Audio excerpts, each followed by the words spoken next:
Oi gente, tudo bem? Eu sou o professor Hernani, eu sou cirurgião dentista, especialista em DTM.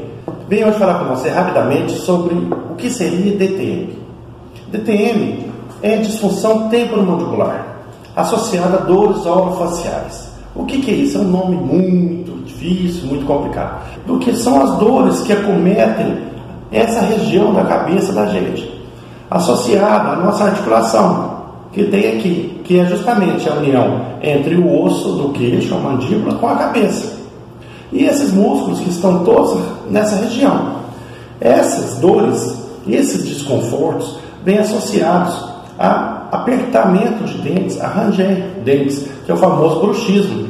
O bruxismo pode ser de dois tipos, de apertar e de ranger. Ou pode ser os dois, a pessoa pode ter um, pode ter o outro, ou pode ter os dois tipos ao mesmo tempo. Se esse bruxismo for demasiadamente longo ou de muita intensidade, com o passar do tempo a pessoa pode vir a ter dores na cabeça. Dores na região lateral, que a gente chama do músculo temporal, dores na região da face, na região dos masseteres, os músculos da região do pescoço, né? O disfuncionista, que é o especialista em disfunção temporomandibular, em DTM, ele tem por função tentar trazer para você a uma normalidade. Esse bruxismo a longo prazo, além de provocar muitos danos nos seus dentes, propriamente dito, né? Se você estiver rangendo, estiver apertando os dentes, você pode estar desgastando os dentes, estragar próteses, estragar peças, né? Também você vai ter dores e pode vir a ter travamento. Travamento do quê? Travamento do queixo.